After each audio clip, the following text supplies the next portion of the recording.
ke publik. Jadi kita sharing, kita kasih informasi gitu loh Pak Erwin. Oh ya, oke oke. Ya mudah-mudahan informasi dari saya bisa cukup. Ya Pak. Ya Pak. Yakin Pak, yakin. Yakin Pak. Oke, kita mulai ya Bapak Oh, Ibu ini baru ya. kulitnya doang nih Pak. Tentu Pak, nggak mungkin sampai detailnya Pak. Putar video dulu ya, Pak. Oke. Ya, silakan. Benar temenang. Ini benar temenang. Tapi orang itu nih aku.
Halo, selamat siang dan selamat datang di SJU Digital Clinic.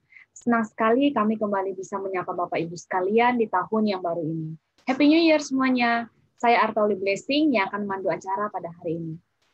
Topik kita pada hari ini yaitu Artificial Intelligence and Overview from Enterprise Architecture Perspective yang akan dibawakan oleh Bapak Erwin Hendradi. Beliau adalah Solution Architect di PT Architects Mega Solusi. Juga akan didampingi oleh moderator kita, yaitu Bapak Eka Budiarto. Beliau adalah Ketua Program Studi dari Master of Information Technology. Kepada Pak Eka, waktu dan tempat saya persilahkan. Terima kasih Bu Arta atas perkenalannya dan pembukaannya. Sekali lagi saya mengucapkan selamat datang pada Bapak Ibu sekalian dalam acara Digital Clinic kita hari ini. Jadi Digital Clinic adalah sebuah media bagi Master IT SGU untuk berbagi pengalaman, berbagi ilmu dalam menghadapi tantangan berat di masa depan ini, yaitu bahwa hampir semua dari kita mesti melakukan digital transformation. Nah, digital transformation ini adalah suatu keniscayaan saya pikir, karena tampaknya tidak ada lagi yang bisa menghentikannya. Bahkan karena pandemi ini kita dipaksa untuk melakukan itu. Nah, kita berharap bahwa digital transformation yang dilakukan oleh kita semua ini nanti bukan hanya copy and paste gitu. Jadi kita bukan hanya melihat apa yang orang lain buat, kemudian kita berusaha meniru di tempat kita, tapi digital transformation itu betul-betul direncanakan dengan baik, dengan memperhatikan business goal kita, memperhatikan kondisi perusahaan kita, dan kemudian baru melihat teknologi-teknologi yang ada, sehingga meramu semuanya itu menjadi sebuah strategi digital transformation yang berhasil. Ya, akhirnya nanti bisa membawa sebuah added value bagi perusahaan kita. Nah, itu adalah visi dari Master IT SGU, yaitu menciptakan tadi arsitek dari digital transformation. Jadi orang yang betul-betul membuat strateginya ini, membuat planningnya ini. Jadi, nah, acara kita hari ini sebenarnya berkaitan erat dengan visi tersebut. Ya, jadi memang enterprise architecture merupakan salah satu dasar yang kuat bagi seorang digital transformation architect. Nah,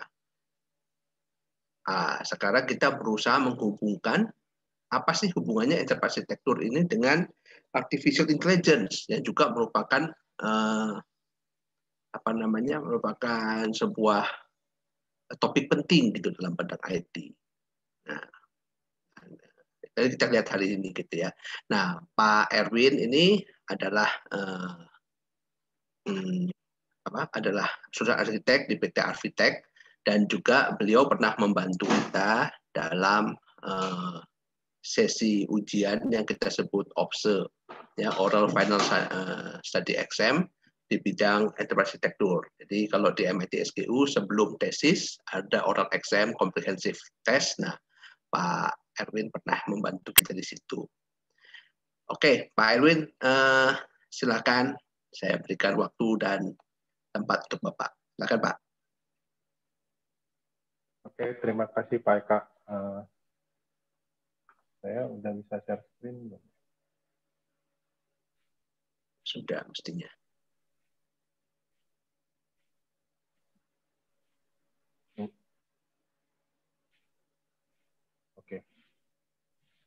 Oke, selamat siang Bapak Ibu sekalian. Hari ini saya coba memberikan semacam penjelasan singkat lah, bukan penjelasan juga sih sebenarnya, deskripsi apa. Ini berdasarkan pengalaman saya beberapa tahun terakhir ini terkait dengan implementasi artificial intelligence, dan di sini dikaitkan dengan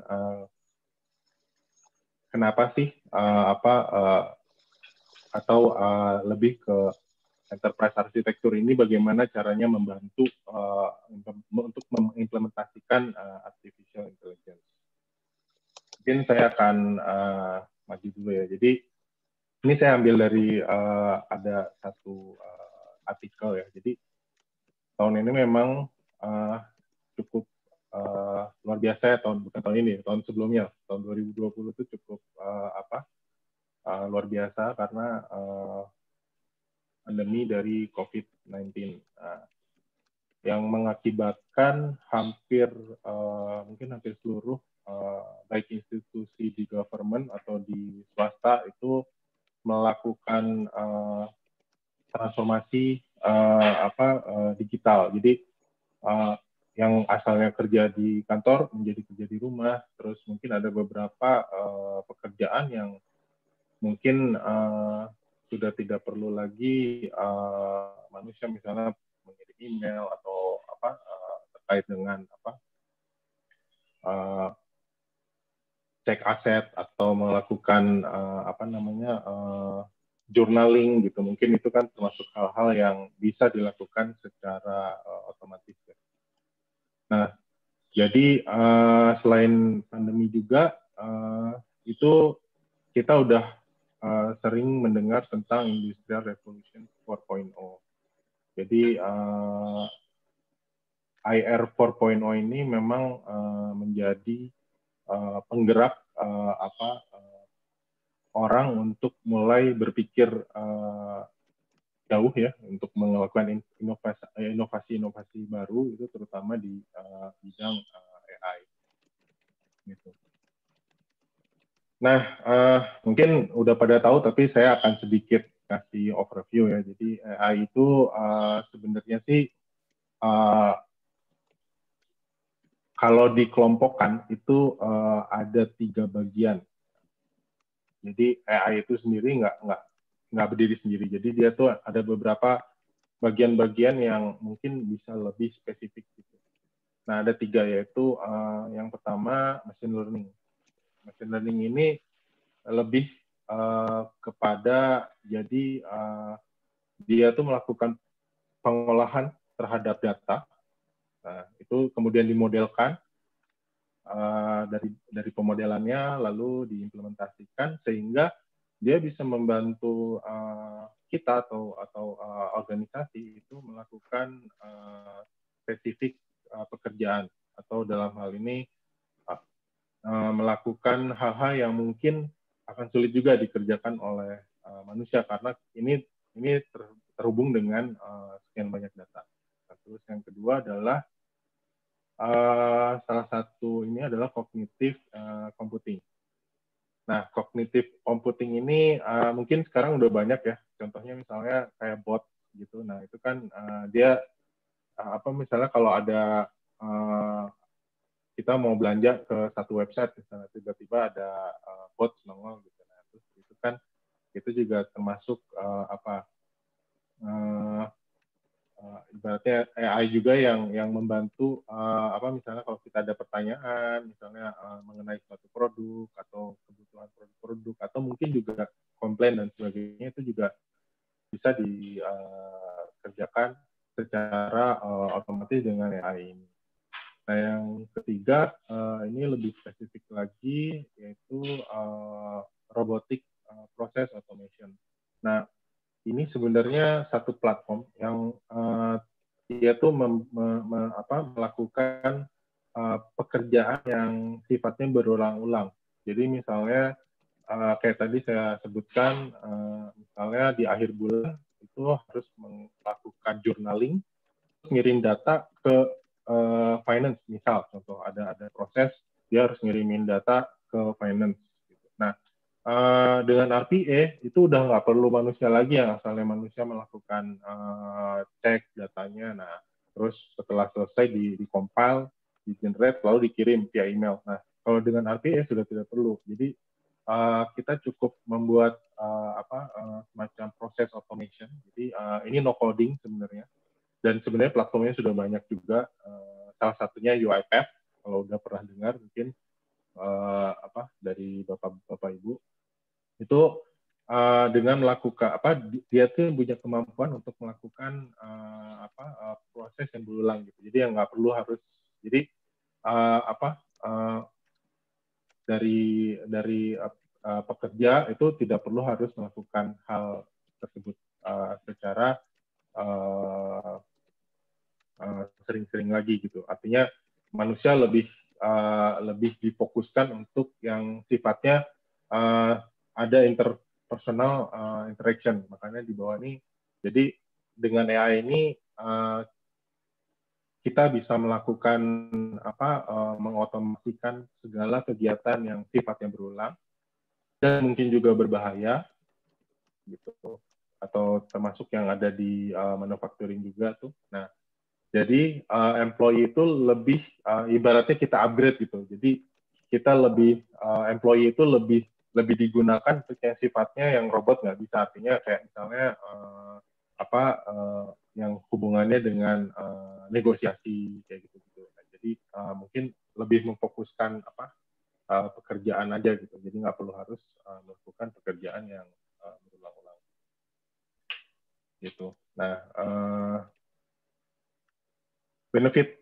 Jadi kalau dengan AI yang jelas dia nggak ada waktu ya Pak, selama servisnya hidup 24/7 itu hidup. Artinya kalau akhir bulannya jatuh di hari Sabtu atau Minggu, pada saat manusia libur. Nah, dengan robot ini nggak perlu, karena dia akan bisa jalan. Nah, terus day-to-day application-nya tuh tadi seperti tadi saya bilang, journaling, melakukan compiling jurnal, terus mengirimkan email gitu terhadap stakeholder, terus digital assistant itu contohnya misalnya kayak sekarang kan udah ada tuh kayak Siri atau yang di Google tuh yang di Microsoft, yang Apple tuh Siri, terus yang Google juga punya Google Assistant. Nah itu yang apa? Jadi dia bisa ngasih tahu ke kita gitu bahwa apa ini ada apa? Ada event dekat yang perlu kita hadiri atau apa gitu. Nah itu juga itu salah satu implementasi dari AI yang membantu kita gitu. Jadi mengingatkan kita untuk oh ya ini ada event atau ada apa? Ada hal penting yang harus dikerjakan. Terus ya ini tadi yang sudah saya sebutkan, mengerjakan pekerjaan yang sifatnya berulang. Terus sekarang juga udah bisa diimplementasikan di medical.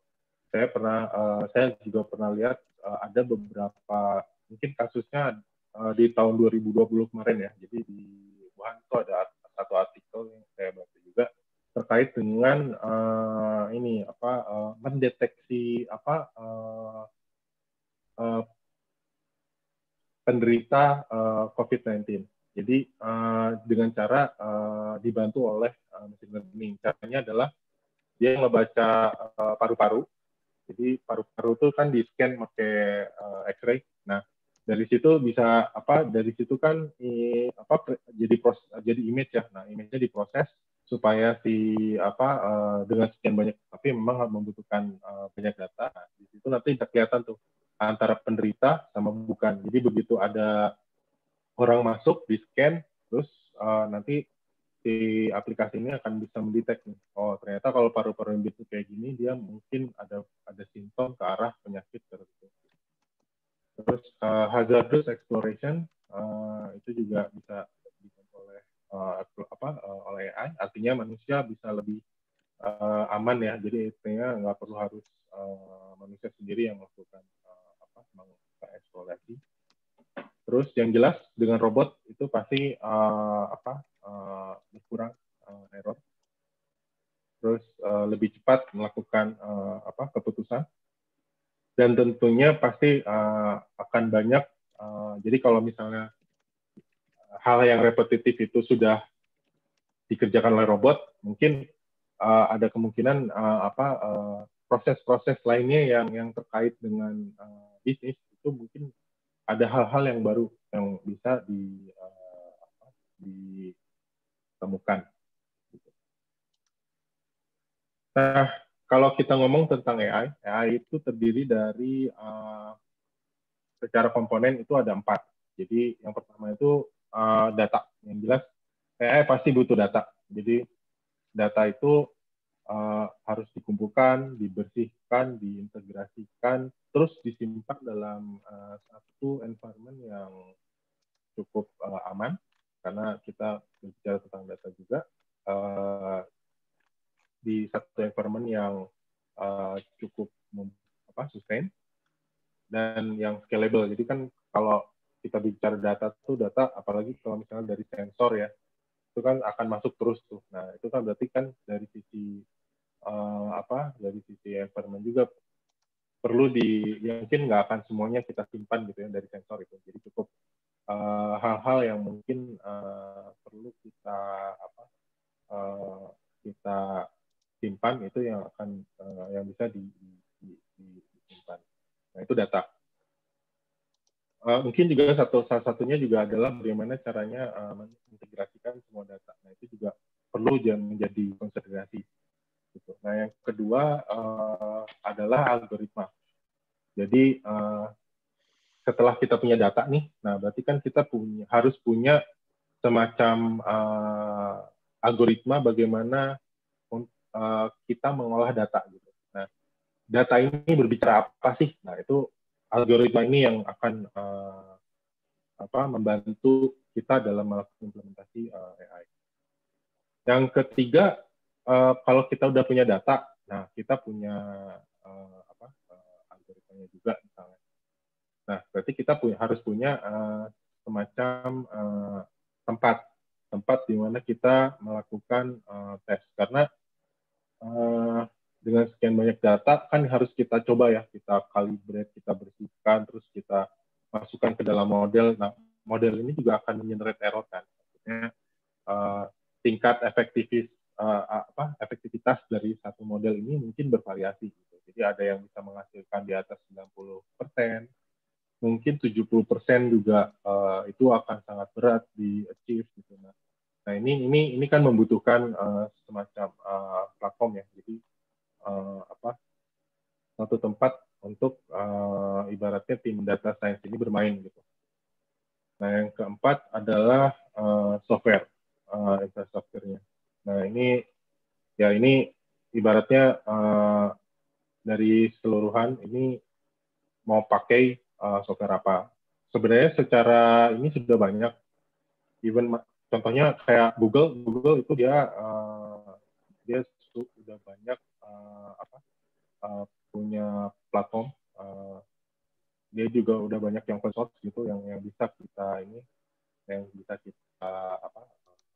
ibaratnya kita coba exercise gitu. Kayak contohnya Keras, terus TensorFlow itu kan dari Google tuh. Nah itu juga satu platform yang open source dan kita bisa mencoba untuk mengimplementasikan dari data-data yang kita punya. Tapi tentu harus kita juga harus mengerti ya, maksudnya dari sisi datanya tuh apa sih sebenarnya yang mau kita gali.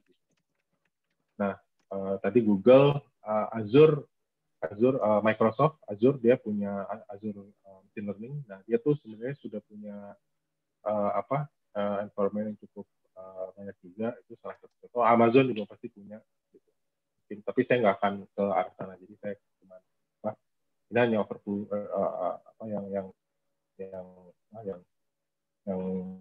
saya share.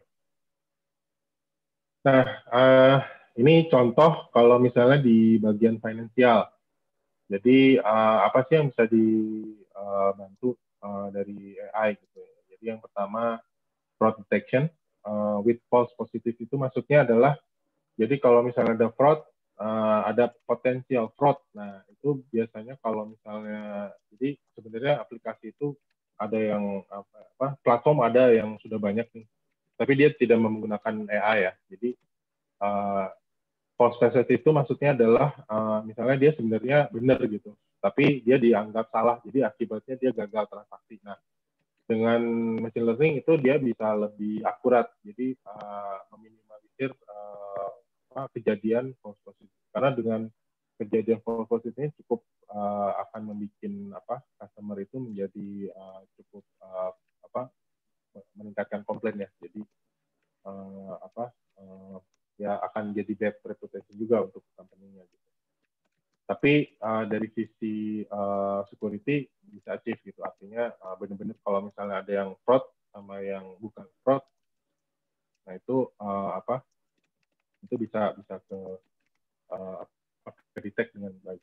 Yang kedua yang lainnya mungkin contohnya kayak robot financial advisor gitu. Nah itu juga bisa dilakukan. Misalnya kita bisa input, oh ini gaji kita, penghasilan kita, terus nanti dari situ dia bisa melakukan modeling masukkan algoritmanya, dia akan bisa mendetek gitu bahwa halo.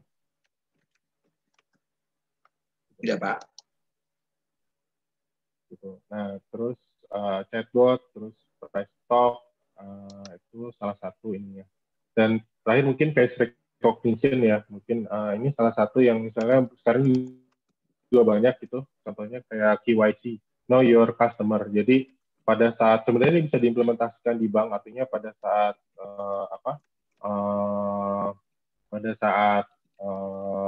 ada customer datang membuka rekening, nah itu bisa menggunakan aplikasi face recognition yang kita yang kita koneksikan ke Dukcapil gitu, jadi bisa kelihatan bahwa memang benar customer ini sebagai legal entity yang benar.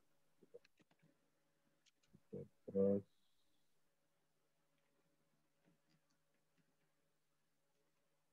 Terus next-nya Nah, ini sudah banyak nih AI, tapi di area transport nih, contohnya kayak misalnya autonomous car itu salah satu implementasi, meskipun ini masih dalam ini ya, mungkin ada beberapa negara yang sudah mengimplementasikan autonomous car. Jadi ini sebenarnya basically sebenarnya ini ini kayak machine learning. Jadi si mobil ini kan pasti dipasangin kamera. Nah, itu bagaimana caranya mendetek ada objek gitu, baik objek itu manusia, hewan atau apapun. Nah, itu atau bahkan marka jalan. Nah, itu adalah implementasi dari machine learning. Bahkan sekarang ada yang mobil-mobil sudah bisa ini ya parkir sendiri gitu. Atau mungkin untuk ke arah safety ya. Safety itu bisa aja mobil-mobil itu punya kemampuan untuk mendeteksi fatigue dari drivernya. Jadi misalnya ada kamera kita taruh di dashboard gitu, misalnya untuk melihat wajah si driver. Begitu dia kelihatan kayak ngantuk gitu, atau dia kelihatan mulai mungkin ya itu juga butuh data yang banyak ya, memang harus tetap diuji gitu. Mungkin nanti dari situ dia bisa akan ngasih warning gitu bahwa dia membutuhkan istirahat, contoh. Terus yang mungkin yang lebih luasnya lagi adalah lebih ke traffic management. Jadi misalnya dengan AI ini juga bisa membantu untuk melakukan ini manajemen traffic light, atau misalnya membantu untuk melancarkan flow untuk bagian-bagian jalan-jalan yang mungkin sering macet dan sebagainya. Gitu. Di healthcare, nah ini juga sebenarnya sudah mulai banyak. Gitu. Contohnya kayak tadi yang saya cerita bahwa untuk medical diagnosis, saya juga ada selain kasus COVID itu juga ada breast cancer. Jadi breast cancer-nya itu juga itu kan mungkin bisa diambil dari tisu yang ada di penderita. Nanti itu bisa dicocok dilihat secara bentuk DNA dan sebagainya. Nanti ini sendiri bisa ngasih ibaratnya rekomendasi bahwa ini dia udah di stage apa gitu. Jadi sebelum dia misalnya cancer ya, sebelum dia kena di stage yang lebih tinggi, kita udah bisa mendetek di stage awal. Itu dengan bantuan ya, tentu kan berarti kan ini butuh data historical yang penderita sebelumnya ya. Jadi simptomnya itu seperti apa gitu. Kalau symptom checker ini misalnya ya dari darah, nah itu juga bisa gitu, untuk dibantu oleh AI. Jadi bukan cuma dari lab, tapi mungkin dari sisi ini juga bisa. Kalau tadi contohnya kayak yang COVID-19 itu yang di Wuhan itu dia udah bisa memproses dari gambar X-ray gitu, paru-paru. Mungkin yang lebih canggihnya lagi sih lebih ke drug design sama discovery, tapi ini mungkin terlalu ini ya. Jadi ini untuk melihat kemungkinan dari sekian banyak data, misalnya kira-kira obat-obatnya untuk menghasilkan obat yang baru itu seperti apa gitu. Nah, ini beberapa contoh. Nah, ini saya masuk ke enterprise arsitektur, saya nggak terlalu banyak di sini. Jadi ini juga saya hanya ngambil cuma satu yang ini. Tapi intinya adalah hampir semua framework itu sama. Jadi yang ingin saya titik beratkan itu adalah enterprise arsitektur itu apa sih sebenarnya gitu. Jadi itu sebenarnya kerangka kerja. Jadi kalau kita di IT itu harusnya kita memiliki, ibaratnya kayak kita bangun rumah deh gitu. Kita bangun rumah kan, kita pengen bentuk rumahnya seperti apa, sekokoh apa, bisa tahan terhadap badai, bisa hujan atau panas. Nah, itu kita berharap bisa 5 tahun, 10 tahun atau lebih ya gitu. Jadi intinya adalah lebih ke bagaimana kita membentuk satu rumah yang baik gitu. Nah, intinya sih ada 3. Jadi ada konten, jadi ini terkait dengan dokumentasi, terkait dengan artefak yang ada di lingkungan organisasi. Nah, itu apa aja sih yang dimiliki gitu. Yang kedua itu proses. Jadi proses interaksi atau interaksi antar komponen di dalam organisasi itu apa aja. Misalnya contoh proses sales. Nah, itu kan ada prosesnya sendiri. Terus proses untuk di financial, proses untuk di asset management itu seperti apa. Nah, itu kan itu harus terdefinisi dengan baik di enterprise architect. Nah, yang terakhir adalah organisasi sendiri. Jadi kalau di organisasi itu maksudnya adalah semua itu nggak akan berjalan kalau tidak ada tim yang memang bertanggung jawab terhadap hal yang contohnya misalnya dari sisi bisnis gitu. Nah, dari sisi bisnis dia kan harus tahu ya proses di bisnis itu seperti apa. Gitu. Nah, dari sisi data misalnya, nah itu juga harus ada yang memiliki kemampuan untuk paham terhadap data dan dia juga memiliki kekuasaan untuk mengelola data tersebut dengan baik dan benar. Gitu. Termasuk teknologi yang digunakan. Nah itu juga itu adalah peran-peran yang harus dimiliki oleh organisasi. Jadi 3 hal ini itu yang sebenarnya membentuk semacam kerangka kerja untuk enterprise architecture. Nah, saya cuma sedikit aja TOGAF. TOGAF ini sudah lumayan banyak ya. Dia ada sekitar 200-an lebih forum member arsitek yang dipakai. Dan di backupnya juga cukup banyak. Mungkin bisa dilihat di webnya Open Group gitu. Dan ini banyak yang sudah menggunakan framework ini untuk di organisasinya masing-masing. Nah, TOGAF ini memang dia tidak jadi memang dia generic dan tidak tight terhadap spesifik industri. Jadi any kind of industry itu bisa diimplementasikan. Nah, ini adalah struktur dari arsitektur development method. Jadi mulai dari jadi intinya adalah requirement management yang di tengah tuh. Jadi requirement itu apa sih? Nah, itu tuh kebutuhan dari organisasi. Organisasi ini kalau mau maju kan dia pasti punya kebutuhan. Nah, kebutuhan ini harus ibaratnya ibaratnya dikelola secara visinya mau kayak gimana gitu. Jadi kayak tadi, saya pengen punya rumahnya itu tahan terhadap hujan, harus kuat 5 atau 10 tahun yang ke depan. Dari sisi tampilan mungkin harus cukup ibaratnya kalau udah 10 tahun nggak jadul gitu ibaratnya gitu. Nah, itu adalah satu visi ya. Jadi kayak dari kebutuhan misalnya bisa aja diimplementasiin di organisasi. Saya bisnisnya seperti apa, 5 tahun mau kayak gimana, 10 tahun mau kayak gimana. Nah, itu harus ada dari situ diturunkan juga ke bisnisnya tadi. Jadi semua bisnis proses, semua proses-proses bisnis yang terkait untuk memenuhi kebutuhan organisasi itu juga dikelola di bisnis arsitektur. Dari bisnis itu pasti akan timbul data ya. Jadi data itu misalnya kayak tadi, kalau sales itu kan akan menyerap sales transaction.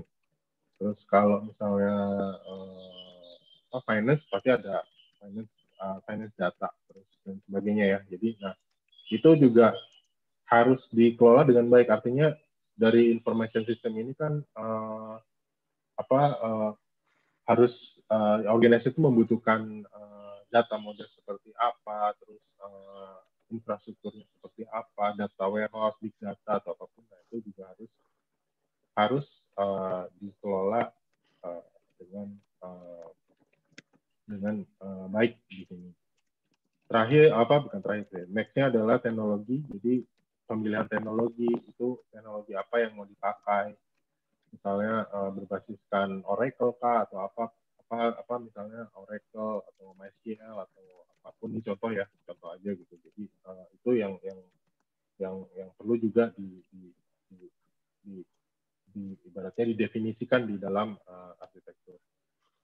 Nah, dari semua itu nanti akan kelihatan tuh kira-kira ada nggak sih yang opportunity atau solusi-solusi yang kira-kira bisa menunjang kebutuhan dari organisasi. Nah, dari situ juga harus organisasi juga harus memiliki bagaimana caranya memigrasikan memigrasikan sistem IT dengan baik dan benar. Nah, kalau sudah itu semua, itu nggak akan berhasil kalau tidak ada governance. Tadi jadi kalau misalnya governance itu adalah misalnya kayak tadi contohnya saya ambil contoh satu aja, data ya. Jadi data itu dari aplikasi front end sampai ke data warehouse itu harusnya seperti apa. Nah, itu di-govern seperti apa.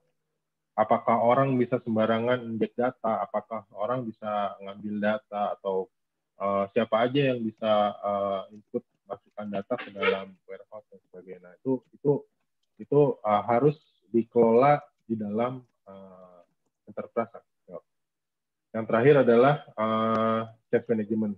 Jadi tentu kalau perubahan itu kan pasti cukup effort ya. Jadi itu juga harus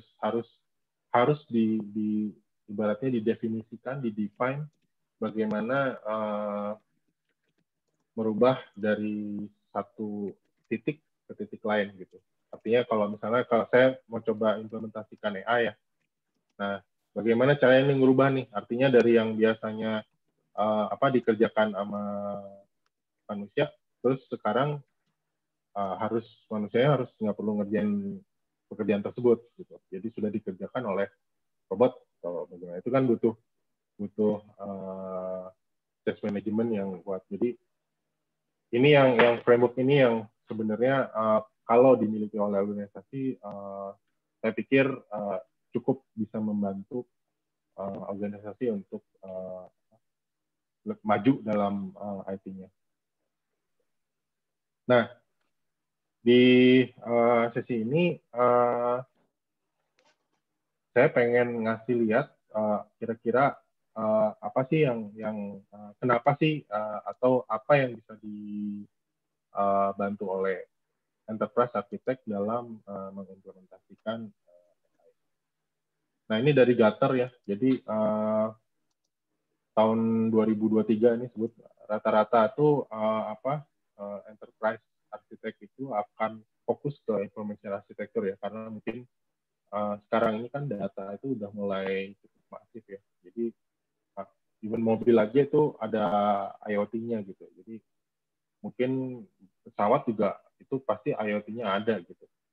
Jadi sensor-sensor itu ada. Even manufacturing juga. Misalnya ada bottling manufacturing kayak misalnya pabrik botol atau Coca-Cola, itu kan pasti dia ada pabrik pengolahan ini ya botol dan minumannya gitu. Jadi itu kan juga itu pasti akan mengenerate masif data yang mungkin dibutuhkan. Nah itu kan sebenarnya satu titik di mana satu organisasi itu bisa maju untuk melakukan implementasi artificial intelligence. Terus, nah ini tuh adalah strategi sih sebenarnya. Jadi bagaimana enterprise arsitektur itu melihat AI gitu. Jadi pertama itu tentu dari motivasi ya. Jadi dari tadi yang saya bilang, ini juga terkaitan dengan enterprise arsitektur sendiri, yaitu requirement manajemennya. Jadi requirement manajemen pasti datang dari bisnis gitu. Nah, itu bagaimana bisnis melihat peluang untuk menuju ke proses digital. Nah, dari situ motivasi, goalnya, terus apa aja penggerak-penggeraknya, terus apa aja prinsipal-prinsipal yang harus dimiliki, dan apa aja yang ingin diperoleh oleh oleh satu organisasi itu harus terdefinisi dengan cukup baik di enterprise architecture. Lalu nextnya dari situ berarti kan intinya sih bisnis itu selalu butuh produktivitas ya, artinya produktivitas harus tinggi, terus efisiensi juga harus cukup tinggi, profitability juga harus tinggi. Nah di situ baru bisnis arsitektur akan mengambil peran gitu. Kira-kira proses apa yang bisa meningkatkan produktivitas, terus proses apa yang bisa meningkatkan efisiensi, terus proses apa yang sebenarnya bisa menambah profit gitu. Bisa aja proses yang baru atau mungkin yang proses yang lama tapi mungkin lebih dioptimalkan gitu. Nah, dari sisi information arsitektur itu kan datanya ya. Jadi data itu dilihat gitu, kira-kira dengan sales transaction, terus operational data gitu. Nah, itu juga bisa diolah menjadi satu bahan yang untuk menentukan kira-kira AI ini mau kita implementasi seperti apa gitu. Nah, yang terakhir adalah implementasi di teknologinya gitu. Jadi di sini lebih ke standar lah, maksudnya aplikasinya membentuknya seperti apa, kita bikin develop AI-nya mungkin ditunjang oleh infrastruktur gitu. Jadi intinya sih suatu organisasi itu secara strategis itu harusnya memiliki 4 hal ya. Jadi yang pertama adalah memiliki organisasi model yang benar, terus memiliki orang yang tepat, terus memiliki proses yang terdefinisikan dengan baik, dan memiliki teknologi. Jadi kesimpulan dari slide ini itu lebih ke 4 hal tersebut. Jadi organisasi modelnya tepat, artinya ini bisnis modelnya mau kayak gimana. Terus memiliki orangnya mumpuni atau tidak gitu. Nah itu juga harus dimiliki. Terus prosesnya juga harus benar-benar terdefinisi dengan benar. Dan terakhir teknologi. Jadi 4 aspek itu yang bisa membantu suatu organisasi dalam mengimplementasikan next-nya.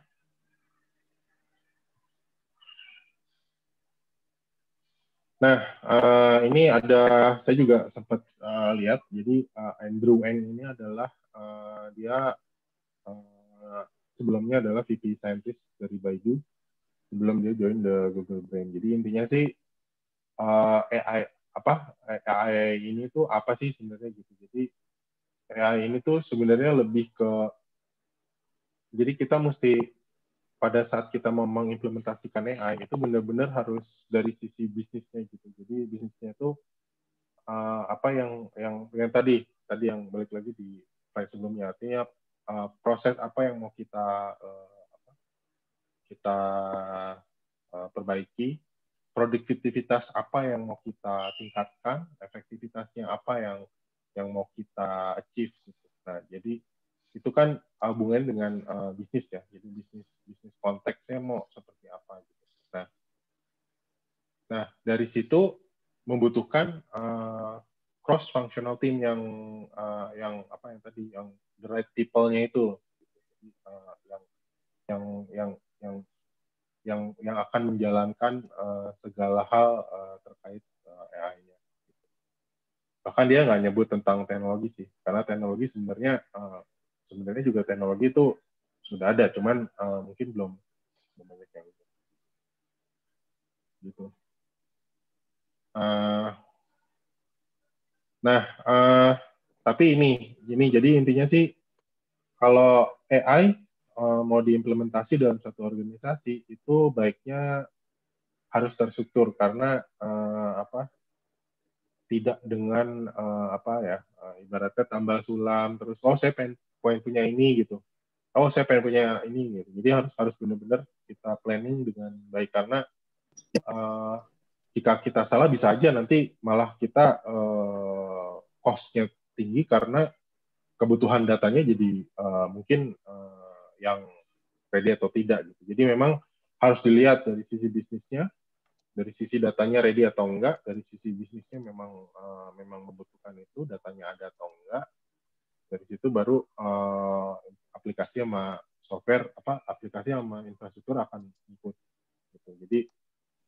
Jadi lebih ke memang untuk mengimplementasikan AI itu memang baiknya sih secara planning itu di enterprise architect-nya harus sudah terdefinisi dengan dengan lengkap gitu.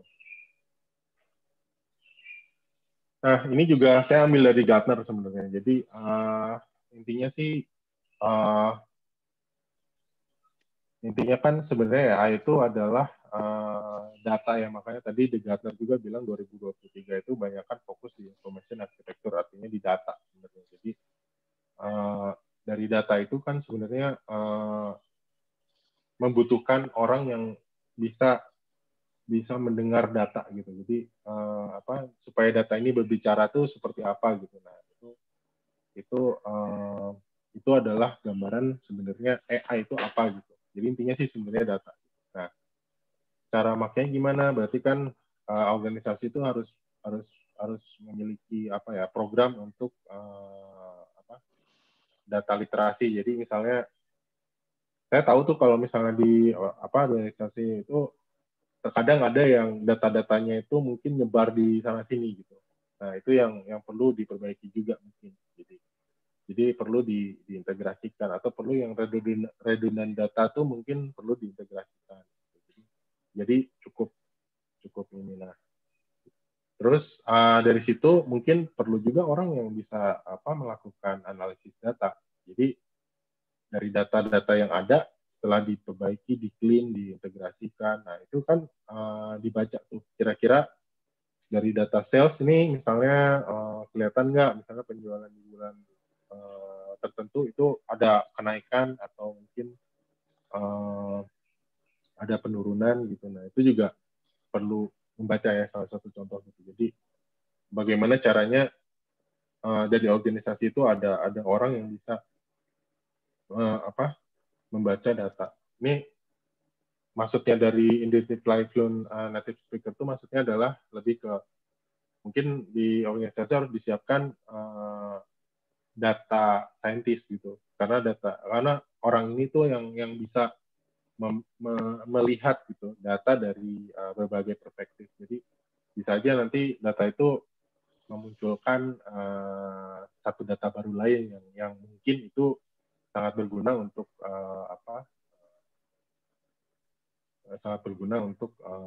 organisasi. Jadi intinya adalah di sini juga harus punya orang yang bisa membaca data, terus juga bisa diidentifikasi juga kira-kira data apa aja yang dibutuhkan gitu. Jadi nggak semua data, karena kalau datanya terlalu banyak tapi banyak data-data yang sebenarnya nggak pakai juga ya sayang juga gitu, sayang storage-nya juga gitu. Nah, jadi harus benar-benar dilihat gitu kira-kira data apa aja yang bisa Nah, terus harus sering melakukan jadi melihat tadi, jadi kayak data scientist itu kan sebenarnya dia melakukan combine data ya, dari data yang satu, data yang lain itu akan di-combine, akan dites, akan dimasukkan ke dalam algoritma machine learning apapun, gitu, bisa deep learning atau machine learning atau apapun gitu ya. Nah, itu kan bisa keluar data baru gitu. Nah, data baru ini yang mungkin mungkin bisa menjawab kebutuhan bisnis atau sebaliknya gitu. Dari sisi bisnis juga harus bisa ngelihat gitu bahwa bahwa oh ini ada beberapa proses-proses yang sebenarnya bisa aja dilakukan oleh AI. Nah, tentunya itu kembali lagi ke tadi yang saya bilang 4 proses yang tadi itu yang membutuhkan orang, artinya ya memang ini membutuhkan orang-orang yang sesuai di bidang. Contohnya misalnya kalau yang tadi saya sering sebut adalah mungkin organisasi harus punya data scientist, data analis misalnya, atau bisnis analis, jadi bisa melihat gitu. Bisnis data analis misalnya gitu yang untuk melihat bagaimana data ini bisa berbicara. Nah, yang terakhir mungkin lebih ke apa ya, governance sih sebenarnya.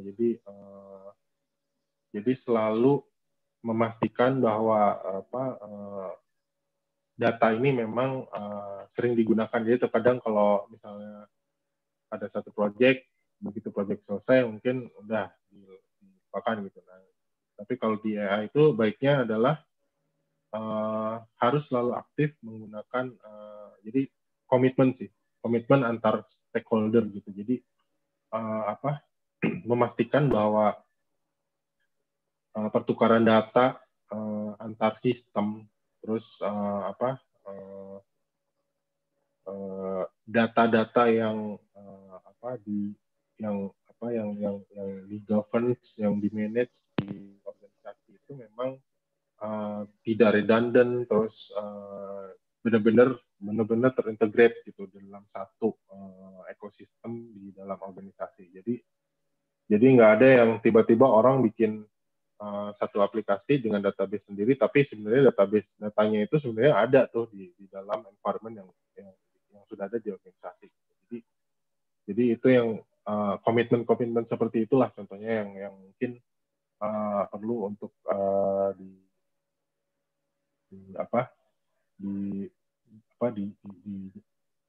yang perlu dijalankan oleh suatu organisasi dalam menjalankan AI ini. Kalau mengimplementasikan AI. Nah, ini saya ambil sedikit aja contoh. Jadi,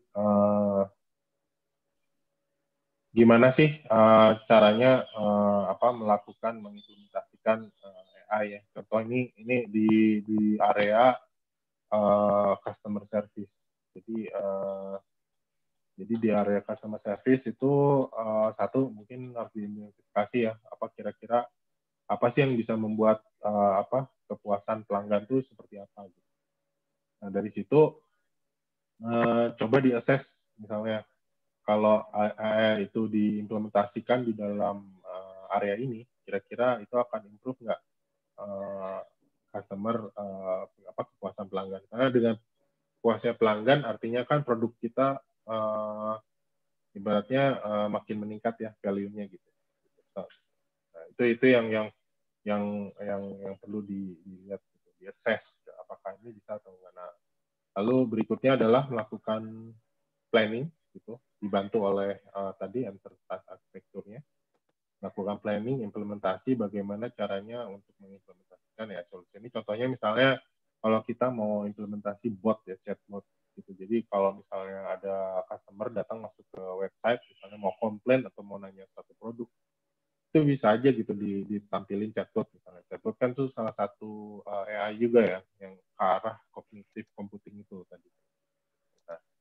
Nah itu salah satunya. Nah, terus bagaimana cara mengeksekusi, memanage implementasinya. Jadi standar ya itu mungkin project IT rata-rata sudah bisa. Yang terakhir ya itu melihat kira-kira setelah dipasang chatbot nih ada feedback nggak atau apa yang hal-hal yang mungkin perlu dioptimalkan. Nah, terakhir kenapa sih AI harus dimiliki oleh satu organisasi dalam enterprise arsitekturnya? Ya itu tadi, satu untuk mengotomatkan segala sesuatu yang sifatnya tidak tidak perlu ada intervensi dari manusia ya. Contohnya kayak yang proses berulang-ulang tanpa menghitung terus mengirimkan email kayak gitu kan sebenarnya bisa dilakukan secara otomatis. Nah terus untuk decision making untuk mempercepat, terus juga untuk memperbaiki interaksi antara user, employee, pelanggan bahkan sama partner. Itu juga itu akan sangat membantu AI. Terus di dunia software development pun sebenarnya AI cukup bisa membantu. Jadi dia bisa mendetek kita juga bisa melakukan deployment aplikasi secara lebih cepat gitu dan lebih reliable gitu. Kenapa? Karena prosesnya sudah dilakukan oleh robot gitu. Jadi kalau di software development contohnya misalnya kita kalau saya kan biasanya pakai Java nih. Kalau Java tuh masih mungkin udah pernah dengar yang kayak continuous integration gitu. Nah, itu juga bisa membantu dari sisi developer untuk mendeploy aplikasi secara cepat, terus bisa langsung ngedetect gitu kira-kira bug yang nongol itu apa aja gitu. Jadi nggak perlu harus membutuhkan manusia lagi untuk melakukan tes gitu. Terutama untuk yang fitur-fitur yang mungkin nggak yang bisa didesain dalam bentuk robot. Gitu. Yang terakhir sih ya mungkin ya mudah-mudahan dengan proses proses-proses yang sifatnya sudah banyak diimplementasikan di robot bisa jadi ada service-service yang ternyata bisa muncul gitu. Jadi dalam organisasi bisa aja muncul satu proses yang mungkin yang kayak tadi tuh misalnya contohnya kayak customer service atau mungkin contohnya kayak misalnya tadi di financial advisor ya misalnya. Itu kan sebenarnya satu proses misalnya ada customer calon nasabah misalnya mau masuk mau minjem uang gitu. Nah, kira-kira dia tinggal input data finansialnya dia itu dia cukup masukkan ke dalam satu aplikasi, nanti robot akan baca kira-kira dia bisa atau enggak gitu. Kalau dia oke, eligible, mungkin dia langsung diproses tuh proses peminjamannya. Kalau misalnya di reject ya dia mungkin akan di reject gitu. Karena mungkin dia tidak eligible untuk melakukan peminjaman terhadap institusi keuangan tersebut gitu. Nah itu kan satu hal yang dari sebelum-sebelumnya kan mungkin belum kebayang ya, maksudnya ya kalau dulu kan kalau sekarang aja kalau ada yang nawarin satu pinjaman gitu kan masih via telepon. Kalau itu nanti mungkin bisa dilakukan oleh AI gitu untuk melakukan ibaratnya scanning lah, kira-kira ini orang eligible nggak untuk bisa minjem uang atau gimana. Itu salah satu contoh yang bisa mungkin itu sih dari saya. Kalau mungkin ini nextnya mungkin sesi tanya jawab kali Pak ya. Baik Pak. Oke, terima kasih banyak Pak Henry atas presentasinya yang saya kira sangat menarik ya. Oke, jadi kalau bisa saya simpulkan secara umum, AI ini mempunyai potensi yang besar ya Pak ya. Nah, cuma dalam dalam penggunaannya itu perlu dilakukan sebuah planning dulu ya, tidak bisa asal pakai ya Pak ya. Kira-kira seperti itu kah? Ya, jadi intinya kenapa di situ enterprise arsitektur masuk Pak. Jadi intinya jadi kan tetap harus dilihat kebutuhannya itu seperti apa gitu. Coba saya. Jadi tetap dari sisi strategi bisnisnya itu harus clear gitu. Jadi jangan saya pikir kalau misalnya untuk mengoptimalkan hasil Pak ya, jadi tetap bisnis butuhnya apa, karena bisnis kan pasti relasi dengan produktivitas, efisiensi sama profit Pak. Jadi pasti kalau misalnya sukses nih AI-nya diimplementasi untuk mensupport itu tadi, berarti kan profit meningkat ya. Artinya itu akan sustain gitu.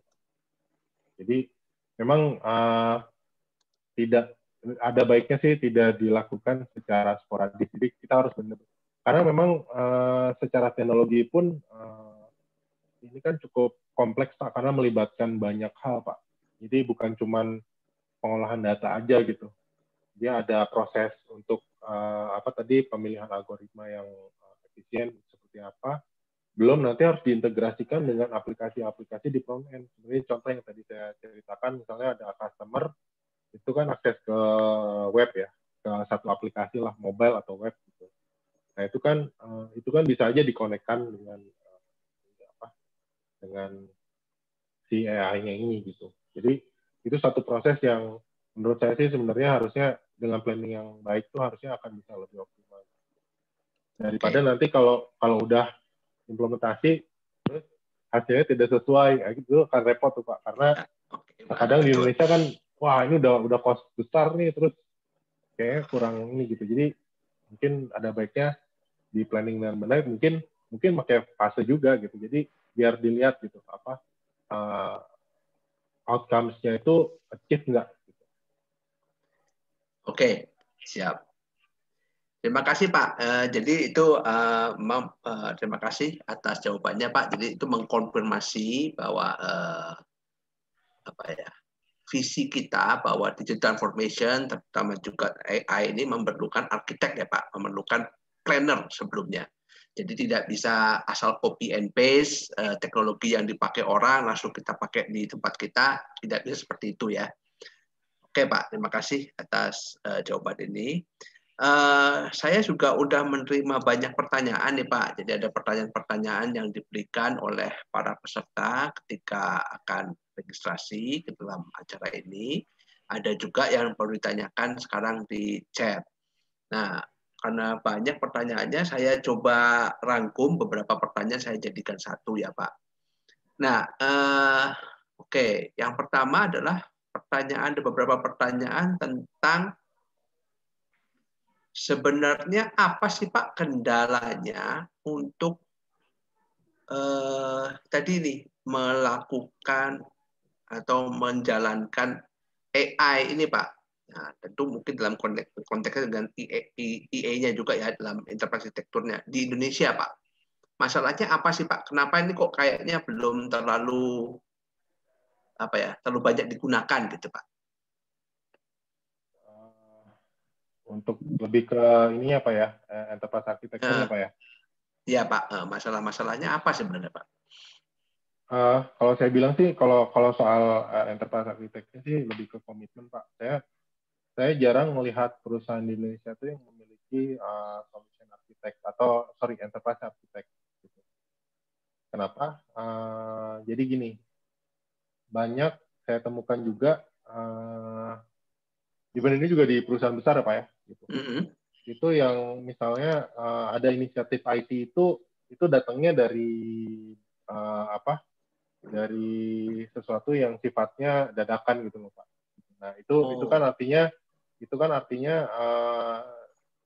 pertama ya nggak ada tuh peran arsitektur ya sebenarnya peran ini tuh harusnya ada supaya dia tuh bisa memberikan masukan juga terhadap bisnis. Terkadang kalau di Indonesia kan kalau bisnis itu butuh cepat ya. Kalau bisa kemarin itu udah implementasi gitu. Padahal dia ngomongnya hari ini tapi kemarin udah implementasi. Gitu. Tapi kan kenyataannya tuh ya itu. Jadi butuh seorang yang memang bisa melihat kebutuhan bisnis juga terhadap IT. Nah itu yang perlu dimiliki oleh organisasi. Artinya IT plan-nya juga kan seorang enterprise architect itu pasti dia akan mengeluarkan IT master plan ya Pak. Jadi dia harusnya memplanning. Nah kalau planning itu sesuai dengan tadi yang yang kalau saya ngelihatnya TOGAF ya.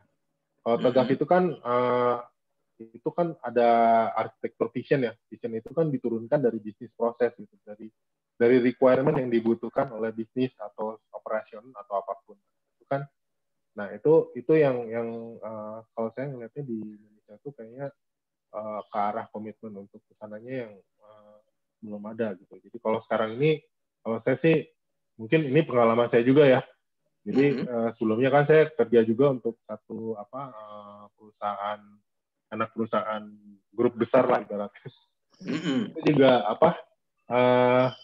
inisiatif IT itu datangnya karena kebutuhan hasrat. Padahal sebenarnya kalau misalnya kita lihat itu dari sisi perspektif dari IT memang nggak sulit ya, tapi kita terkadang ngelihatnya ini bisnisnya bisa jalan atau enggak gitu. Terkadang kita udah deliver gitu aplikasinya gitu, tapi ternyata dari bisnisnya nggak jelas, akhirnya nggak jalan gitu. Nah, maksud saya itulah kenapa dibutuhkan enterprise architect supaya memastikan gitu investasi di IT itu memang sesuai dengan kebutuhan. Jadi tidak asal-asal karena kita berhubungan dengan satu investasi ya yang nggak kecil biasanya kalau di IT itu. Jadi harus bisa bagaimana memastikan bahwa return of investment-nya itu tercapai gitu, Pak. Jadi kalau saya bilang sih kalau di Indonesia kenapa enterprise arsitektur itu belum ya karena memang komitmen terhadap enterprise arsitekturnya memang belum terlalu ini ya Pak. Mungkin ada di beberapa tempat tapi itu pun pasti perusahaan yang sudah dari regional atau yang sudah ada hubungan dengan prinsipalnya misalnya di luar negeri gitu. Tapi kalau di perusahaan di Indonesia tuh kayak masih, kalau yang saya temuin ya, maksudnya saya beberapa juga, even BUMN juga jarang yang punya role tersebut. Itu Pak. Oke ya, jadi komitmen ya Pak ya masalahnya ya. Pak. Oke Pak. Nah, nah kemudian pertanyaan berikutnya Pak.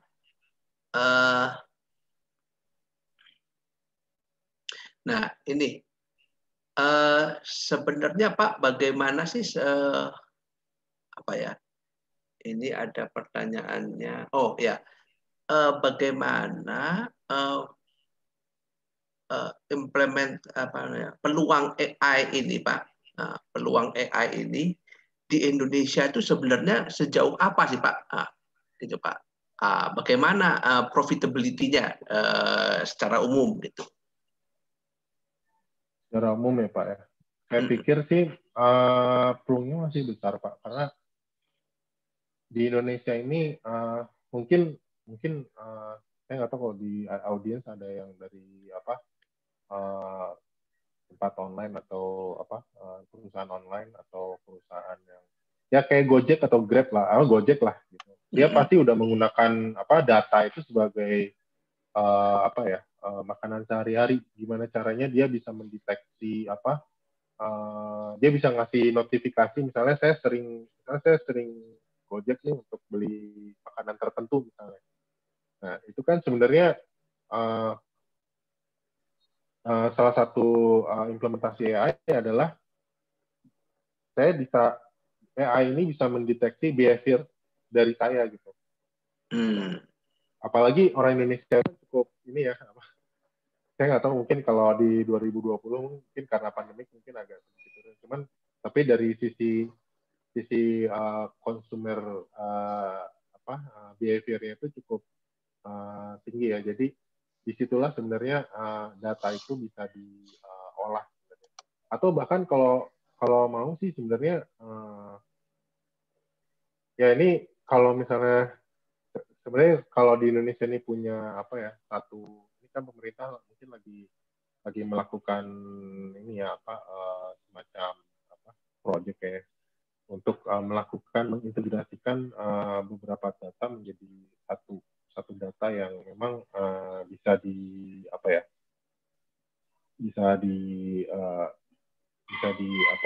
digunakan oleh siapapun ya. Contohnya kayak misalnya sekarang ini kalau misalnya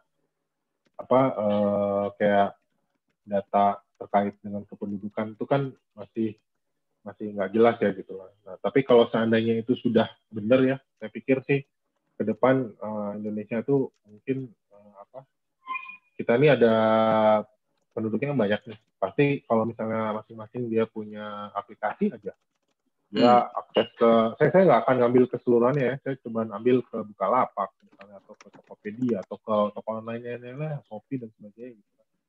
Itu kan kita ngomongin tentang data transaksi Pak ya, jadi di situ sebenarnya peran AI itu bisa inilah bisa membantu. Satu ya, itu kalau dari sisi yang ini. Yang kedua, kalau saya lihat di Indonesia itu masih banyak pekerjaan-pekerjaan yang sifatnya manual Pak. Jadi masih dilakukan oleh orang. Gitu. Nah, di situ AI bisa masuk. Contohnya yang tadi saya bilang misalnya untuk journaling atau bikin report yang harusnya yang biasanya dikerjakan sama orang, mungkin next-nya mungkin biar cepat dan minim kesalahan bisa aja nanti sama robot. Atau misalnya ada proses yang sebenarnya simpel, misalnya contohnya ngirim email gitu terhadap segmen-segmen tertentu, misalnya ada satu company nih dia mau blast notifikasi misalnya terhadap customer-nya misalnya, mungkin bukan orang lagi juga bisa gitu, karena itu kan bagian dari marketing ya Pak ya, marketing kan untuk mengenerate bisnis kan. Nah, supaya itu salah satu inilah implementasi yang mungkin bisa diimplementasikan di Indonesia. Okay. Kalau yang sifatnya kayak misalnya traffic management, automation gitu, mungkin autonomous car itu mungkin juga bisa ya, karena tapi ya di Indonesia harus diperbaiki juga secara infrastruktur sih Pak. Siap. Oke. Oke Pak. Nah ini ada yang spesifik bertanya Pak. Nah, bagaimana, kenapa Pak implementasi AI di dunia pemerintahan, terutama di lingkup pemerintahan daerah, sangat jarang dijumpai atau ditemukan? Nah, apakah di mana letak permasalahannya? Apakah di sumber dayanya yang belum kompeten, infrastrukturnya yang belum memadai, atau apa? Terima kasih Pak. Katanya pertanyaannya spesifik, bisa kita sambungkan. Ya, oke. Kalau dari situ mungkin kalau saya bilang cukup banyak ya. Maksud saya gini deh, saya balikan lagi, apakah datanya itu sudah ready belum? Kan di Indonesia ini, saya pernah bantuin beberapa institusi nih Pak, di kementerian lembaga nih. Itu mereka untuk data anggarannya aja pakai Excel gitu Pak. Saya itu satu hal yang ibaratnya data aja itu masih semi manual ya, artinya Excel tuh memang udah digital tapi dia bukan database. Itu salah satu contoh tuh Pak. Artinya jadi kalau AI ini kan sebenarnya intinya tuh adalah bagaimana mengolah data. Artinya mengolah data tapi dari hasil mengolah datanya itu bukan cuma untuk report aja Pak. Jadi bukan kayak business intelligence. Kalau business intelligence kan data diolah, dilihat nih, oh kira-kira ini profit atau rugi atau apa, terus ada segmen-segmen tertentu yang mungkin bisa kelihatan. Kalau AI itu lebih dari itu gitu, artinya dia bisa membaca datanya itu bisa untuk melakukan hal lain. Gitu. Kalau AI itu lebih ke arah sana. Nah di Indonesia saya sih belum melihat itu tadi Pak, data itu menjadi kalaupun sudah ada nih Pak, apakah sudah terintegrasi belum antar instansi gitu misalnya. Jadi kalaupun sudah ada nih misalnya, oke lah nggak lewat Excel lagi, tapi sudah dalam bentuk database, itu apakah itu sudah ibaratnya terintegrasi dengan berbagai macam sistem gitu. Nah itu juga harus dilihat. Nah kalau soal orang, saya pikir sih saya rasa ya mungkin di SMA, mungkin di pas kuliah itu sudah pada belajar statistik, karena sebenarnya AI itu nggak jauh dari statistik Pak. Saya dari ini kan saya lulusan matematik Pak. Oh siap. Itu itu ternyata pakai gitu loh, Pak. Maksudnya bagaimana cara mengolah, bagaimana supaya si data ini berbicara itu, dan menurut saya siapapun yang pernah megang, mungkin pernah dengar SPSS atau itu kan sebenarnya satu platform yang sebenarnya sudah familiar harusnya dengan dengan dunia waktu zaman kuliah tuh pasti udah pernah dengar SPSS atau SAS atau apalah gitu. Nah, maksud saya dengan skill tersebut itu harusnya bisa lah. Jadi tinggal mungkin next-nya adalah lebih memahami mengenai platform yang tadi saya bilang gitu, platform gitu. Atau mungkin balik lagi, saya coba share ke ini. Nah ini, jadi harus dilihat apakah datanya itu sudah terintegrasi, algoritmanya itu kan bisa di ini, apakah experimentation platformnya juga sudah ada, apakah softwarenya sudah mendukung gitu. Nah itu dibalikin lagi gitu. Jadi saya pikir sih kalaupun belum ya berarti harus dilihat nih kira-kira datanya ready nggak gitu. Karena data ready juga belum tentu Pak. Jadi harus dilihat karena kan AI ini tadi saya bilang itu data. Nah data itu bukan cuma data hari ini, data-data historical juga harus masuk karena semakin banyak historicalnya, maka kita bisa ibaratnya kalau gampangnya kita interpolasi itu kan ibaratnya kita mencari pattern-nya Pak dari satu data. Kan errornya akan makin kecil kan gitu. Ya, berarti kan data itu bukan cuma data hari ini, harus hari kemarin atau mungkin 10 tahun terakhir gitu. Udah dalam bentuk data yang terintegrasi. Kalau saya bilang sih mungkin ke sana. Tapi ya itu tadi mungkin karena topik kita ini antara AI dan EA, Enterprise Architect, ya berarti dua hal ini yang mungkin harus juga diterapkan di pemerintahan daerah. Gitu. Artinya memang di pemerintahan daerah perlu tuh arsitek, IT arsitek itu perlu, Enterprise Architect perlu supaya implementasi AI-nya bisa terlaksana. Oke, siap. Nah, Pak, berhubungan dengan itu, sekarang saya juga melihat nih Pak dari beberapa pertanyaan, tampaknya masih ada kerancuan antara arsitek yang kita bicarakan di sini, IT Enterprise Architecture, dengan arsitektur sipil, Pak. Nah, mungkin Pak, karena itu banyak pertanyaan bagaimana sebenarnya AI ini bisa membantu di arsitektur, di konstruksi seperti itu. Nah, mungkin walaupun saya tahu mungkin bukan bidang Bapak secara umum, mungkin Bapak punya pandangan Pak, kira-kira bagaimana AI itu bisa membantu di arsitektur yang sipil atau konstruksi secara umum Pak? AI membantu. Sebenarnya sih kalau di sipil ini Pak, kan pasti ada hubungannya dengan konstruksi dulu saya pernah belajar yang namanya teknologi bahan ya, tekban, teknologi bahan atau material ya. Maksud saya mungkin dengan AI itu bisa aja data-data terkait dengan kekuatan bahan atau terkait dengan misalnya beton kan itu dia punya ukuran, terus misalnya kalau misalnya dia harus tahan terhadap tekanan berapa gitu atau terhadap goncangan itu berapa Richter misalnya, itu kan dia bisa ini ya harusnya ada data-data terkait eksperimental atau mungkin data-data yang sudah ada di pada saat bangunan itu sudah dibangun ya. Maksud saya bisa selama ada data, contoh aja saya contoh ya. Jadi kayak beton gitu untuk mendesain rangka beton, mendesain campuran antara semen, air sama kalau beton kan di dalamnya suka ada kerikil itu. Nah itu juga kan bisa dibantu dalam bentuk AI juga gitu. Maksudnya kalau saya ya, tapi mungkin kalau diimplementasikan itu mungkin secara ininya juga mungkin cukup luar biasa. Atau mungkin dari struktur misalnya, dari struktur struktur bangunan gitu misalnya. Itu juga bisa misalnya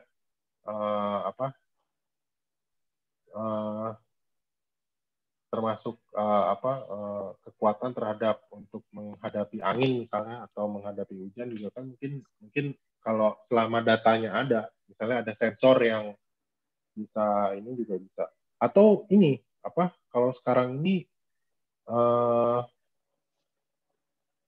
kan sudah banyak nih yang implementasi solar panel Pak ya. Nah itu kan itu juga mungkin bagian juga. Artinya bagaimana caranya mengoptimalkan penempatan solar panel atau mungkin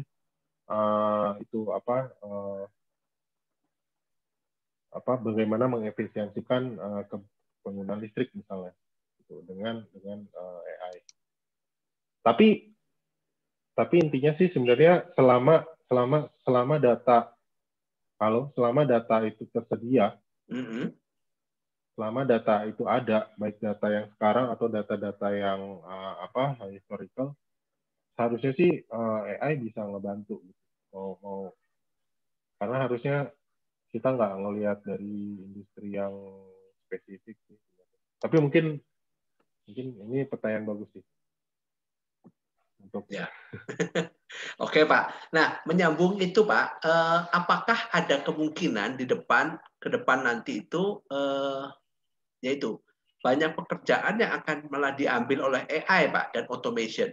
Dan juga pertanyaannya tadi ada pertanyaan sebenarnya ada bedanya nggak sih Pak AI dengan automation gitu Pak? Oh, kalau AI dan automation ini tadi saya bilang. Jadi AI itu ada 3 Pak. Jadi ada machine learning, ada cognitive computation, ada RPA, robotic process automation. Memang ada beberapa pekerjaan yang asalnya mungkin dikerjakan oleh orang itu akan hilang. Artinya misalnya pengiriman email misalnya, ngeblas email atau mungkin tadi dari finance itu mengenerate jurnal biasanya dilakukan di akhir bulan. Itu finance pada ngumpul terus pada lembur. Nah, mungkin udah nggak ada lembur lagi. Mesin yang ngerjain gitu. Artinya apa? Jumlah orang finance yang harus ngerjain itu mungkin berkurang menjadi 1 orang misalnya. Itu bisa kejadian. Tapi jangan dilihat seperti itunya gitu. Karena kita ini kan tadi Industrial Revolution 4.0 ya. Jadi maksud dari Industrial Revolution ini kan sebenarnya kita ini shifting ya dari yang asalnya proses yang sebelumnya pakai mesin ketik, sekarang udah pakai laptop. Mungkin nanti ke depan pakai apa gitu. Nah maksud saya pekerjaannya itu pasti akan ada yang baru gitu. Pasti ada baru, kayak contohnya kayak data science gitu. Kita nggak kepikiran 5 tahun yang lalu ada tuh data science, atau mungkin 10 tahun yang lalu nggak kepikiran. Sekarang kepikiran gitu. Mungkin nanti di finance misalnya karena mungkin ada proses yang sudah diotomasi, tapi ada proses-proses yang mungkin nggak bisa diotomasi karena dia butuh interpersonal skill gitu misalnya. Nah itu ntar pasti akan tumbuh lagi pekerjaan baru. Jadi kalau saya bilang sih betul, pasti akan ngurangin beberapa, tapi pasti akan muncul juga yang baru ya Pak. Memunculkan hal yang baru gitu. Nah, makanya sebenarnya esensi dari manusia itu adalah kita kan selalu harus belajar Pak ya. Ya. Saya juga masih belajar gitu maksudnya. Jadi kita harus ya kalau kita mau lebih baik kan kita akan mencari hal-hal yang baru gitu Pak. Intinya gitu. Oke, terima kasih Pak. Nah, ini ada pertanyaan yang menarik Pak.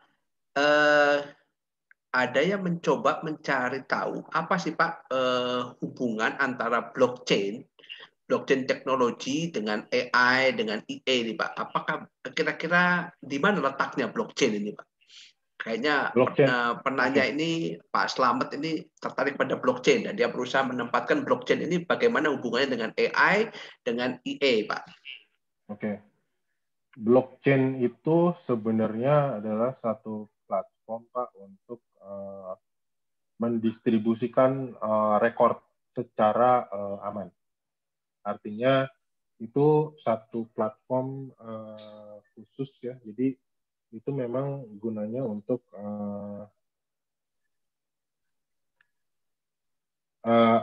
blockchain itu kan dia terdiri dari beberapa entitas ya Pak, entitas yang dia memiliki sistem. Gitu. Bagaimana caranya untuk melakukan transaksi secara aman? Nah, itu solusinya dengan salah satunya sih sebenarnya dengan blockchain. Gitu. Karena dengan blockchain itu semua record itu akan dicatat tuh di blockchain.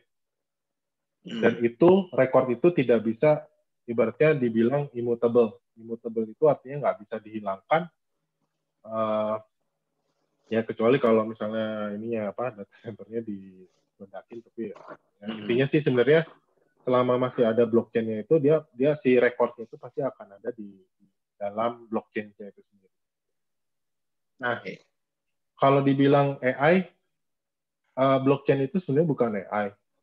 Jadi blockchain itu lebih ke tadi bagaimana caranya entitas bisnis itu bisa antara misalnya contoh ya bank terus sama penyedia jasa itu bisa melakukan proses secara aman.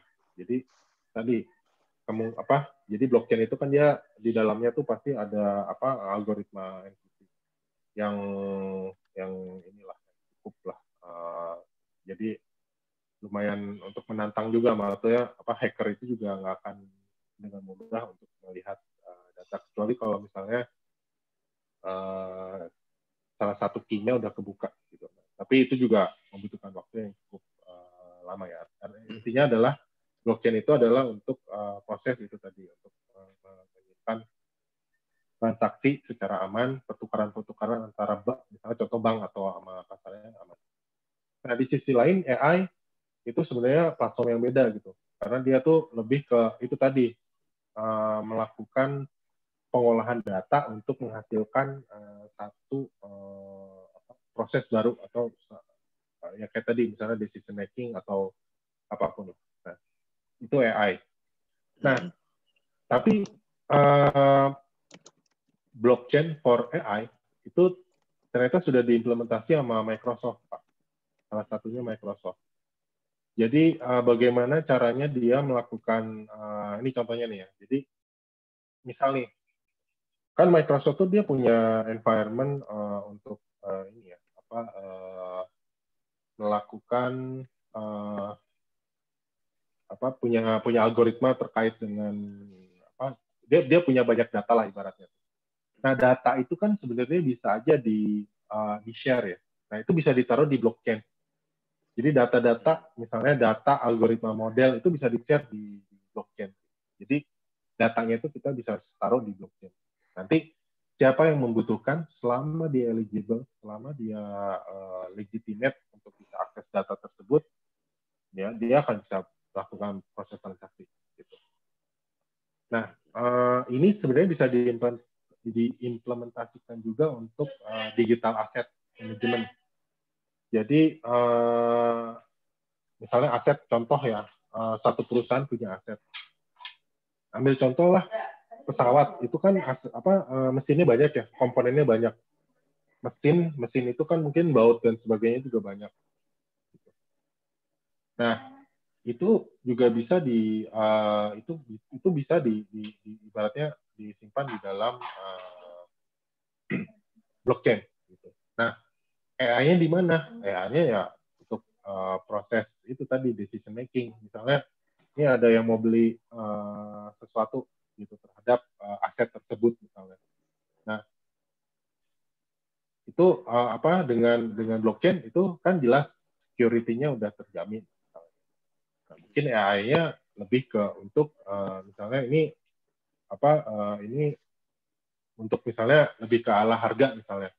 Harganya mau dimurahin murahin atau terhadap aset tersebut gitu. Ya, gitu. Jadi tergantung season misalnya. Bisa jadi kalau misalnya ternyata dari digital aset, ini aset ini termasuk yang cukup langka misalnya. Bisa aja AI-nya akan melakukan proses, ya udah nih harganya kita naikin gitu. Nah, jadi nanti yang mau beli kan bisa langsung transaksi gitu tanpa harus negosiasi lama-lama gitu. Jadi sebenarnya sih ini dua teknologi yang berbeda, tapi sebenarnya bisa digunakan secara bersamaan. Tapi itu tadi kegunaannya tuh beda gitu, Pak. Oh, siap. Aspek yang ditangani berbeda ya, Pak ya. Berbeda. Jadi kalau blockchain itu lebih ke arah dia menyimpan rekornya, kalau AI itu adalah pengolahan data. Mengolah datanya. Dua hal ini sebenarnya bisa di combine gitu. Combine. Oke, siap. Saya ada artikel dari MIT sih sebenarnya, tapi saya belum taruh di PPTI. Oh, oke. Tentang itu, Pak, kombinasinya. Namanya dari chain apa gitu saya lupa. Tapi ada itu untuk proses untuk digital asset sih sebenarnya, Pak. Jadi bagaimana asetnya itu kan tadi saya bilang aset itu bisa bentuknya macam-macam ya. Digital asset apalagi. Nah, itu bisa ditaruh di blockchain. Nah, AI-nya apa? AI-nya ya untuk membantu ininya aja apa proses transaksi. Misalnya kayak tadi misalnya harganya tergantung seasonnya gitu. Seasonnya ternyata ini season barang langka nih.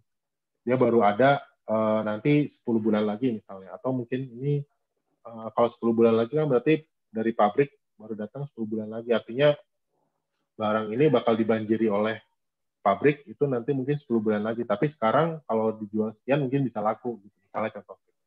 Nah, itu kan AI yang bisa main-main di situ. Maksudnya menentukan memprediksi kira-kira ini kapan ini itu bisa. Itu AI yang akan jalan di situ. Oke, siap. Nah, mungkin satu lagi nih Pak pertanyaan. Pak, apakah ada referensi bagaimana sebuah organization model itu harus berubah sehubungan dengan implementasi AI di organisasi tersebut? Kalau referensi sih saya nggak punya, Pak, karena itu terlalu masif ya. Tapi kalau intinya sih sebenarnya gini, karena sesuai dengan topik juga ya. Kalau saya bilang sih, suatu organisasi memang memerlukan ya, mau scale-nya cukup kompleks atau mau scale-nya yang cukup sederhana, tapi dia harus punya yang namanya enterprise architect. Artinya kayak ini tuh segala hal yang ada. Saya sambil ambil contoh di TOGAF ya, karena di TOGAF itu cukup inilah. Jadi tadi visinya jelas, itu terdefinisi, itu ada. Jadi semua orang tahu. Bisnis arsitektur itu memang prosesnya terdefinisi dengan baik. Terus datanya juga ada. Nah ini semuanya ibaratnya blueprint-nya itu ada gitu. Nah kalau saya pikir dengan hal ini sih harusnya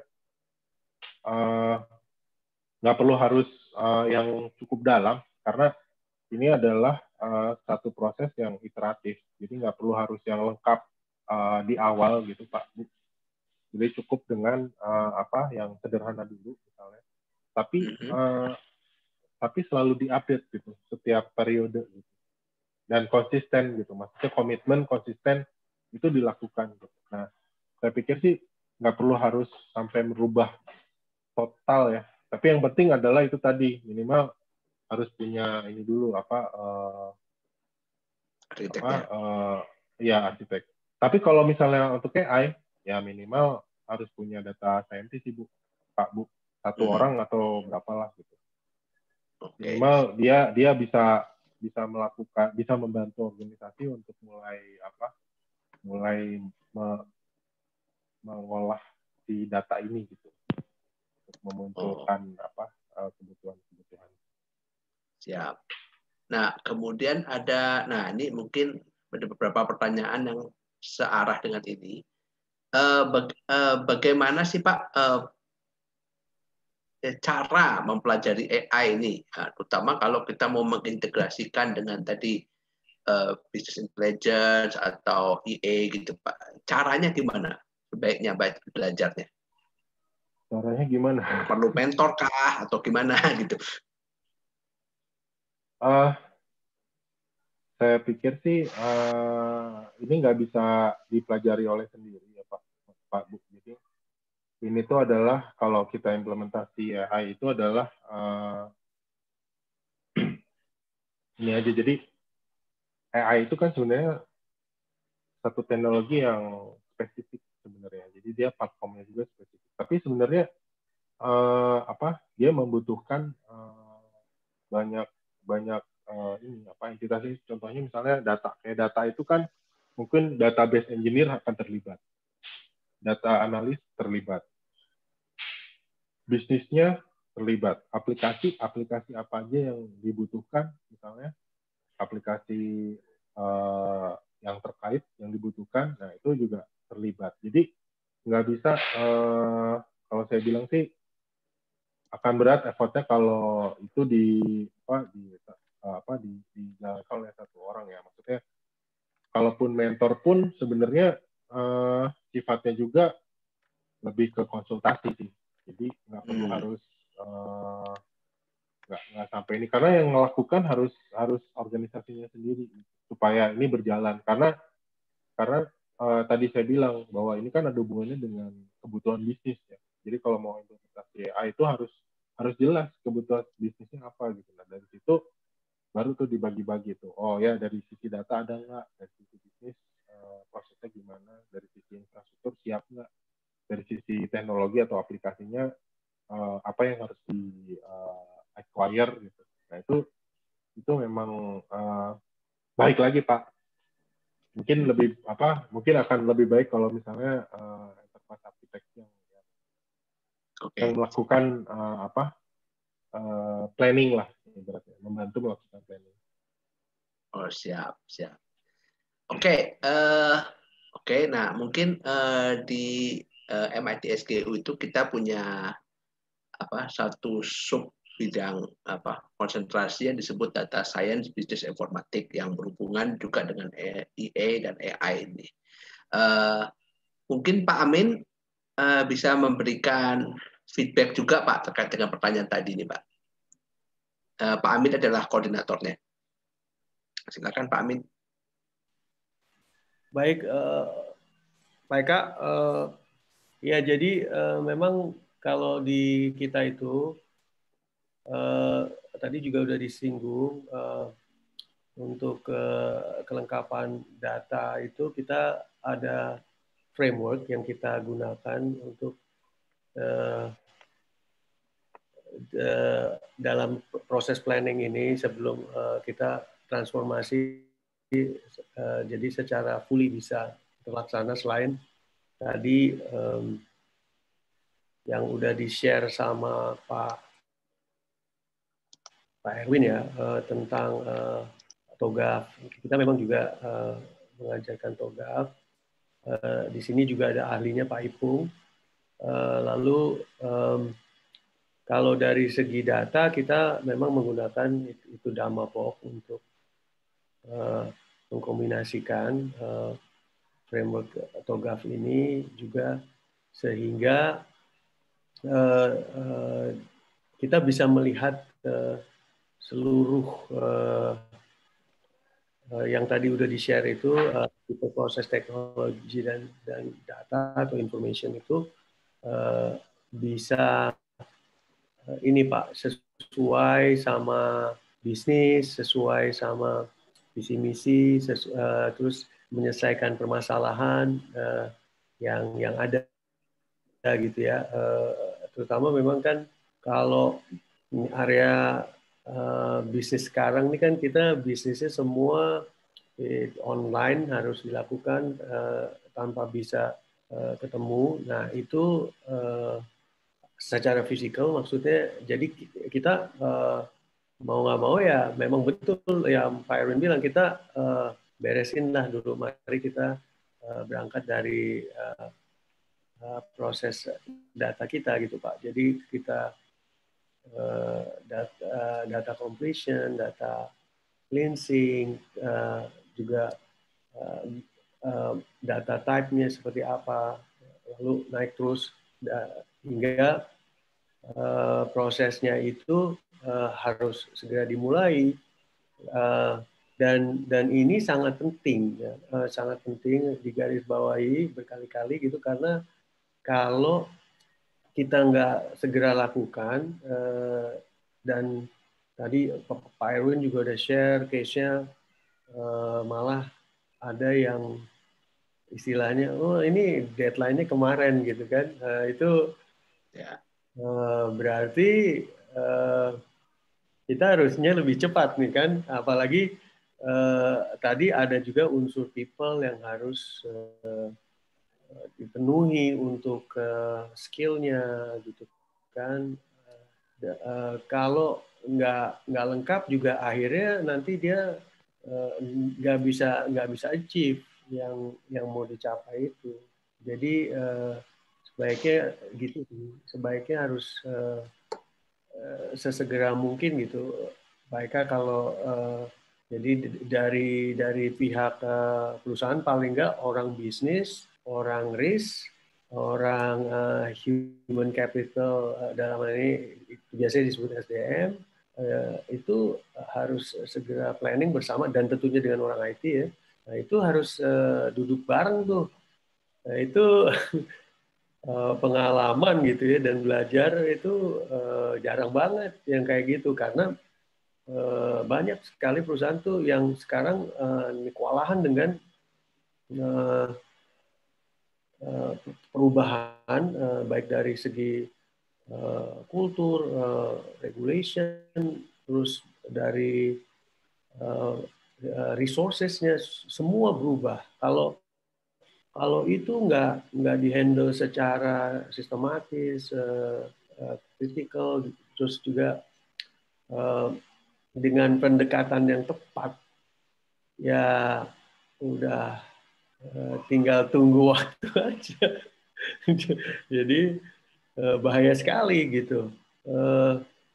Teknologi berubah terus, semua berubah. Jadi resikonya juga makin tinggi. Nah, itu yang kalau dari kami mendesain memang kurikulum kita untuk selalu adapt gitu dan sehingga sustainability dari program kita juga tadi juga udah dikatakan oleh Pak Erwin juga bahwa harus ada yang punya vision dulu ke depan kita mau kemana terus arahnya gimana. Nah, itu memang perlu benar-benar inilah thorough gitu ya kalau istilah saya pendekatannya thorough. Jadi dan kita itu memang di MIT ini kita bersyukurnya itu adalah semua dosen-dosen kita itu kan background-nya beda-beda dan dengan strength yang masing-masing dan jadi saling ini baik aja saling complement. Nah ini juga riset kita gitu ya kan semuanya udah mature juga kita juga udah batch yang ke-28 jadi saya sih nggak ngelihat yang di luar sana tuh baru gitu. Ini kalau buat kami di MIT itu sebenarnya nggak ada yang baru. Jadi cuman tinggal kayak fine tuning gitu. Kayak kita kalau mungkin ada bapak-bapak yang ibu-ibu yang masih ingat ya kalau radio itu kan kalau FM sekarang semua digital jadi ini tinggal pencet. Tapi dulu yang zaman fine tuning itu ya tinggal itu aja sih sebenarnya dan pasti dengan planning yang baik akhirnya dia blue ocean strategy ya udah terus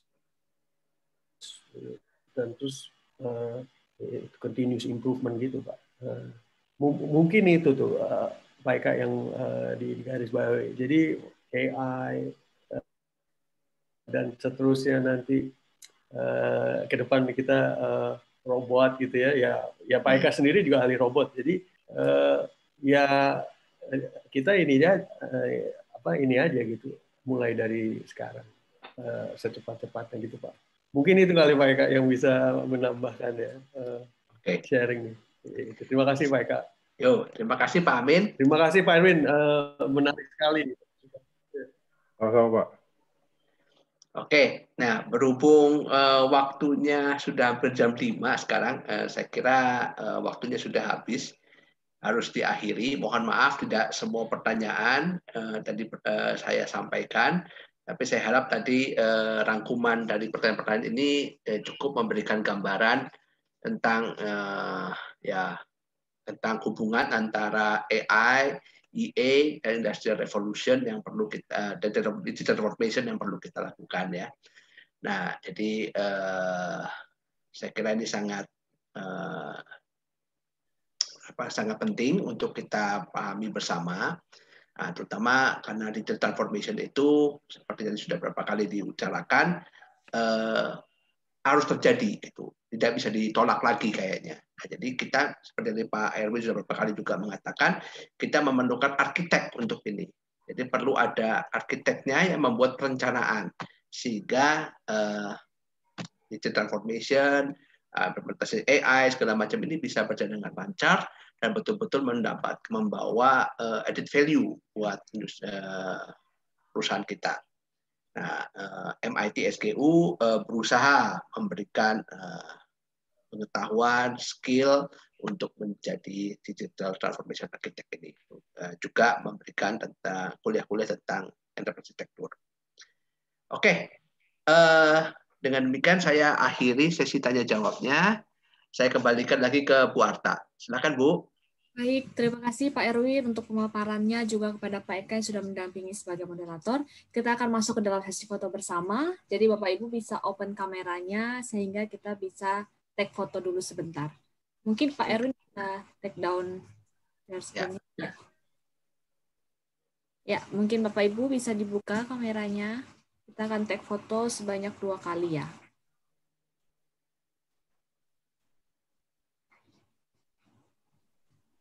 Oke. Sembari menunggu, di kolom chat juga saya sudah kirimkan feedback form, jadi Bapak Ibu boleh diisi untuk improvement kami di event-event berikutnya. Oke. Ya. Oke, kita take fotonya sekali aja ya ternyata ya Bapak Ibu. Oke, boleh ini? Ready? 1, 2, 3. Bentar Bu, kayaknya masih ada yang muncul-muncul. Masih buka, sorry. Oke. Oke, baik. 1, udah boleh diambil fotonya ya. 1, 2, 3. Oke, Bapak Ibu. Kita sudah mengakhiri acara kita hari ini. Kami akan kembali mengadakan Digital Clinic untuk tanggal 21 Januari dengan topik membangun dan memberikan pelayanan IT yang prima. Jadi Bapak Ibu kalau mau lihat update-nya, boleh di-follow sosial media kami yang ada di kolom chat atau di @SGU Graduate School yang SGU Graduate School. Jadi Bapak Ibu bisa follow sosial media kami untuk update informasinya. Ya, saya Arta Liblesi pamit untuk diri. Terima kasih Bapak Ibu untuk waktu yang disediakan. Sampai bertemu kembali di event berikutnya. Terima kasih. Ya, terima kasih. Terima kasih Pak Erwin ya atas sharingnya Pak. Terima kasih Pak Erwin. Terima kasih. Bapak semua, terima kasih. Yo.